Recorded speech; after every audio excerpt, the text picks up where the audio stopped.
Hello बच्चों, स्वागत है आपका रेप्लिका वर्ल्ड में। आज हम कुछ क्वेश्चंस करने वाले हैं इम्यूनोलॉजी पर। तो चलिए शुरू करते हैं। सबसे पहले देखते हैं कि क्वेश्चन नंबर 1 में क्या है। Naturally acquired active immunity would be most likely acquired through which of the following process. कहने का मतलब ये है कि एक्वायर्ड इम्यूनिटी हमें इनमें से किस तरीके से मिल सकती है। Vaccination, drinking colostrum, infection with disease causing organism followed by recovery, या फिर नेचुरल बर्थ।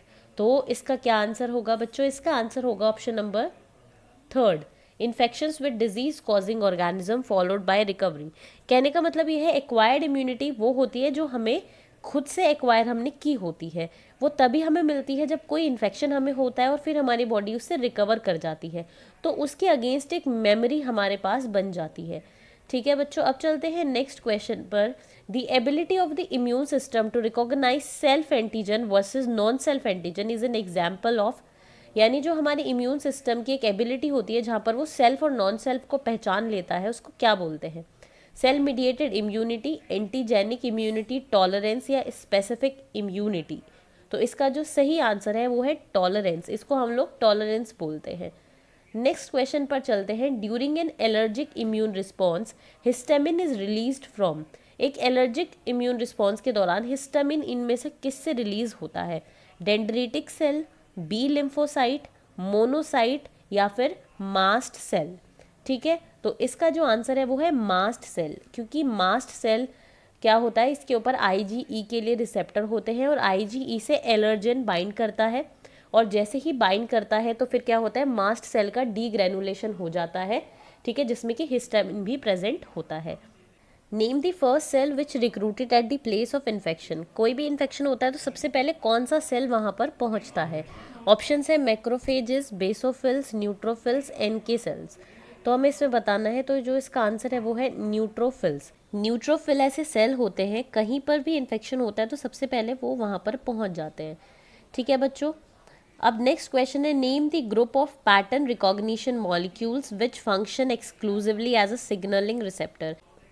इनमें से कौन सा पैटर्न रिकॉग्निशन मॉलिक्यूल है जो कि एक सिग्नलिंग रिसेप्टर की तरह काम करता है? हमारे पास ऑप्शंस हैं MBL, CRP, toll like receptor, या LPS।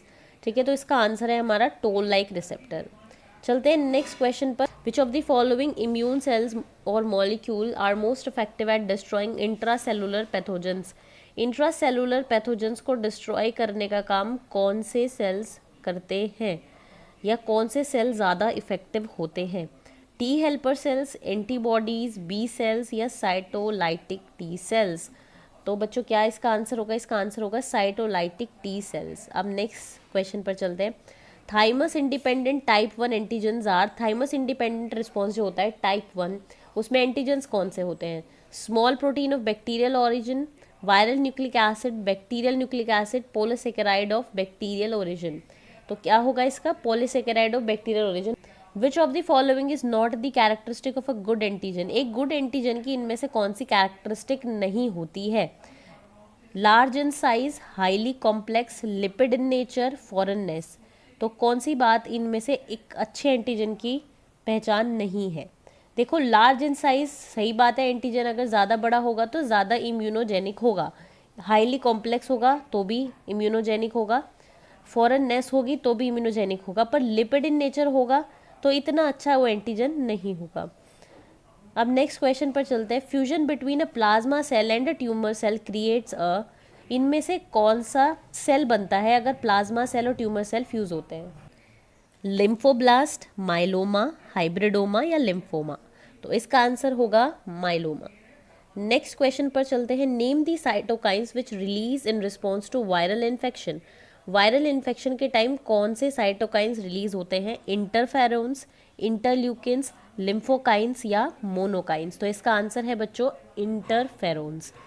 तो इस तरीके से ही हमारे क्वेश्चंस हो जाते हैं इम्यूनोलॉजी पर बेस्ड। मैं उम्मीद करती हूँ कि क्वेश्चंस आपके लिए हेल्पफुल रहेंगे, और अगर ये वीडियो आपको अच्छी लगे तो लाइक ज़रूर करें।